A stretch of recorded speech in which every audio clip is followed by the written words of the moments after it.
Hey folks, David Stewart here.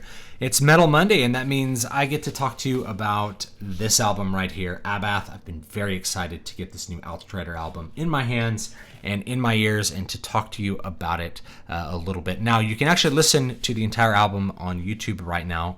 Season of Mist put the whole thing up so you can listen to it and make your own judgments, but I do want to provide a little bit of insight, a little bit of analysis for what's going on here, and also to give you some information on which version of the album you might want to buy.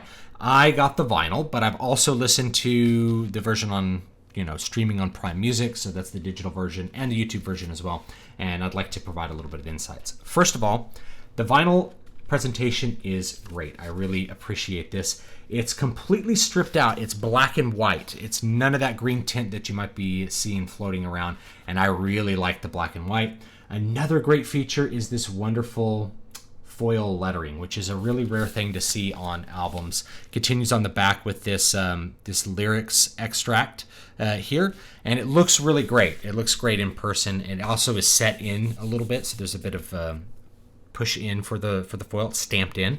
Another thing I like about vinyls in general is when you get this nice big art, you can really see the details. If you're seeing this around on your phone, it just looks like another picture of Abbath's face like you had on the first one. In the first Abbath album, it just wasn't nearly as good in terms of packaging as this one was. This one's superior. But when you get the big vinyl, you can really see the details of what's going on here. These twisted tree branches and also skeletons and skulls and all kinds of other scary things continuing onto the back. It looks great. Likewise, the inner sleeve continues with this high contrast black and white that just kind of screams black metal when you see it, especially black metal from the early 2000s, the late 90s, with that high contrast black and white photography of the subject with that harsh overhead lighting that makes him look angry and grim. It's a great picture of Abbath up front with some new armor. My son says Abbath's new armor is better than his old armor. Just a little bit of his opinion. You have Mia Wallace here. She's actually not on the album. There's a different session bass player. And then you have a new drummer and new guitar player. They sound great on the album, and they look great with this pose here as well. It just kind of screams classic black metal to me. Now, the vinyl itself, very nice. We have a little bit of this green tint for the sleeve, which looks okay. I probably would have liked it all in black and white. I got the silver vinyl. You can get whatever color you want. You can't see it on the camera, but it's actually slightly translucent. It's not as heavyweight a vinyl as I get sometimes. I don't think it's an 80-gram vinyl, but it sounds good, and I think it's going to hold up to lots of playing over the years as I continue to listen to this particular album, as I've listened to the other ones. So it sounds good. Let me transition and talk a little bit about production and what you can expect with this version and also pretty much every other version. Now, when I first listened to this album, I listened to the digital version, the streaming version on Amazon Music, and I was very underwhelmed with the production. I thought it was very muddy, thought it was very messy. However, on subsequent listens, I can hear a lot more detail, and part of that has to do with how I was listening to it. I was listening to it on bone conduction headphones, which I don't have sitting here to show you, but that's not the best way to listen to metal in particular. The bone conduction headphones, they sound okay for most things. For really saturated metal, not so much. And the thing about metal, especially black metal, is that it fills up a lot of sonic space. And the thing about black metal, especially Abbath, is that it fills up even more sonic space than what you would expect. Abbath, his guitar playing style is very unique, and I don't want to get into all the technical details of how he plays, but he uses a lot more range of his guitar than a normal guitar player might. Your typical metal guitar player will be playing a lot less of what he plays. He plays a lot of thirds with a lot of high volume, saturated guitar tone, and so it makes this wall of sound where there's lots of little details to what he's doing. But you're not going to be able to pick up on those details if you don't have things set up correctly. And so part of this problem with not being able to hear the details in different settings is that the album is mixed. It's okay. It's mixed a little poorly for, I would say, consumer devices. So if you're putting your earbuds in and you're listening to it like on YouTube or a streaming service, it's going to be really noisy and probably not sound good. If you're listening to it in a good room setup with good monitors or a good set of headphones, and you're listening to the CD or the vinyl, it's going to sound really good, and you're going to hear all of those great details. So the place that you're listening to it is going to change a lot of that. I will say the vinyl version is a superior mix and master to the digital version, rather than what a lot of companies do, which is just create a vinyl version from whatever digital version they've put out. In this case, the vinyl version is a unique master done here in California. It is different from the digital master, and that is good. That's good that they took that extra mastering process to make the vinyl. The vinyl, as a result, you can hear the balance between the instruments a lot better. The bass is clearer, the details of the guitar are much clearer, and I feel like the stereo spread is actually wider, which gives a lot more clarity to the drums and a lot more clarity to the different guitar tracks.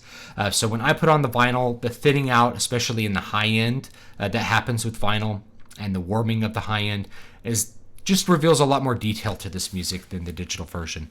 But I have listened to, say, the YouTube version, which you can listen to for free. I've listened to it on my computer with good reference monitors, and it actually sounds pretty good. So I don't know what to rate the production as. If you have a really good setup, it's probably like a 9. It's really, really clear and brutal sounding. It definitely sounds good.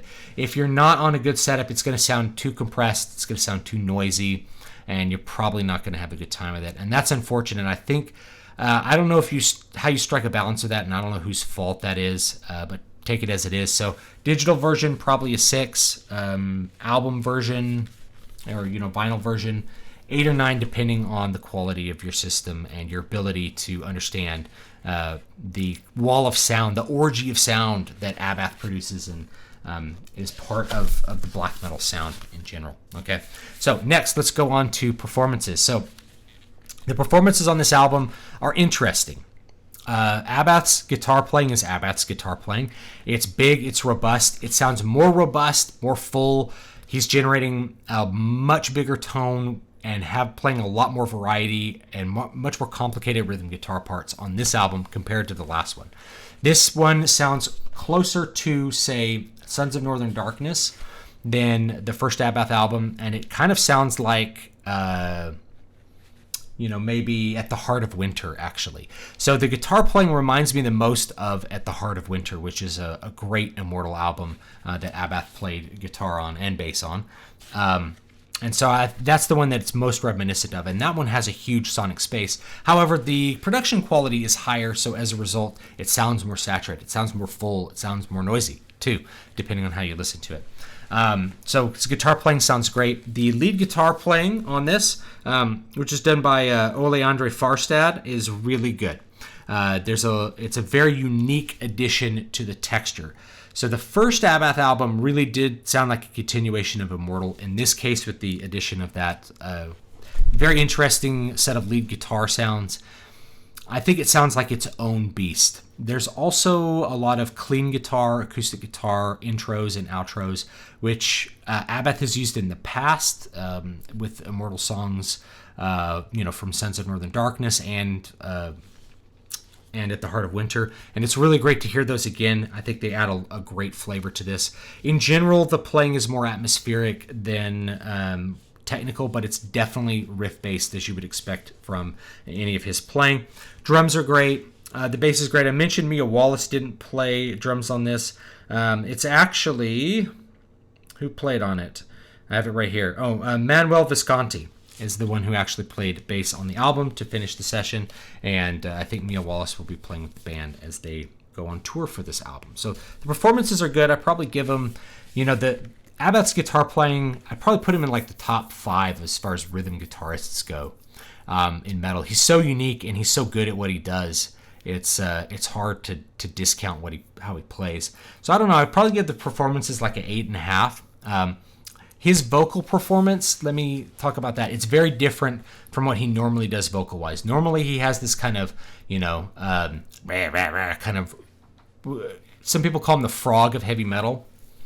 And this one, his tone is way harsher and it's much more full. It sounds more like other black metal singers that you might like that have a really, really intense tone. His vocal tone on this is far more intense than the last Abbath album and far more intense than what he did with Immortal or I. It's a really, I don't know if it's a step up or not. It's just very different from what came before it. And that helps the album really feel like it's a different beast than what I've heard before. It doesn't sound like a continuation of Immortal like the last album. It really sounds like something new and its own thing because of those harsh vocals. I think fans of black metal, like the genre black metal, will probably like the vocals and view them as an improvement. Other people may not, because I will say that the intelligibility of the lyrics has gone down a little bit with that more intense delivery and the bigger, kind of more compressed tone that is present.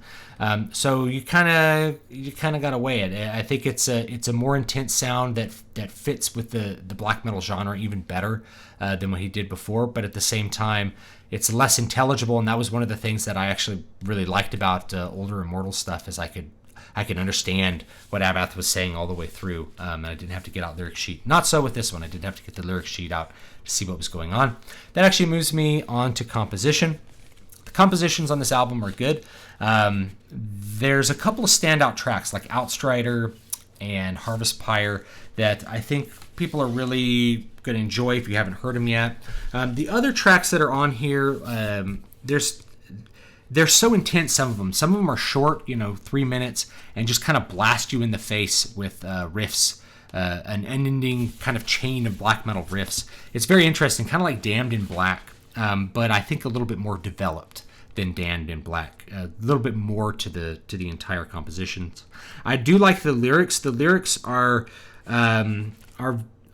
pretty interesting. They tend to focus on like battle and killing and some weird sex stuff at times. It's very interesting. The lyrics were not written by Abbath. They were written by Simon Dancaster, who I believe wrote lyrics on the last Abbath album. The lyrics may have actually, what I heard is King of Hell stopped playing in the band because of the lyrical direction. Maybe it wasn't satanic enough. I don't really consider these lyrics to be satanic, but they work. They totally work with what's there, and I do like them. But I did have to get out the lyric sheet a little bit because sometimes it's hard to understand exactly what he's saying, unlike maybe past things. The riffs are generally pretty good. Some of them fly at you so fast you don't even really comprehend them. Other ones are really catchy, which is typical of the way Abbath tends to write, and especially the way he tends to construct albums. He tends to have these really like blasting forward, straight ahead tunes, and then he has these more mid-tempo ones that are very memorable. I'd say that the title track, Outstrider, is probably the standout track. That's the one that's really memorable. Same thing with Harvest Pyre, and those are the ones where the guitar riffs can be really featured and really easy to hear the details on almost any system. So overall, the compositions are good. Give them 8 out of 10, 9 out of 10, depending on how you approach that. I think there's just a slight lack of variety in some cases compared to the last one. The last one had that super slow track, Roots of the Mountain, which I kind of missed something that was really heavy. I'm kind of used to him having a really heavy track on his albums, like with something like Far Beyond the Northern Waves, that kind of sound. So I was a little bit missing on the variety, I would say. But otherwise, it's good. And last part of it, general effect. It's black metal. It's Abbath. I liked it, so 9 out of 10 on that. Overall, I think it's a great album if you are looking to hear the next part of Abbath, and I think it does a good job. I think it delivers on the expectations very well, and it feels like the kind of black metal that I actually want to hear in 2019, which is that it's not just a repetition of the 90s sound. It's new stuff. It sounds like it's pressing forward. It sounds like it's doing new and interesting things. It sounds like an artistic statement. So I do like it. I do enjoy it, and you can check it out. But beware, if it sounds like it's really hard to hear the details, chances are that's has to do with the kind of maximized production and how you may be listening to it. So be aware of that and try fiddling with EQs. I had to fiddle with the EQ just a little bit on like my phone to be able to get the digital version to sound really good. I shouldn't have to do that, but that's the case with the production that's really so full of sound like this. So thanks so much for watching, and I'll see you guys next time.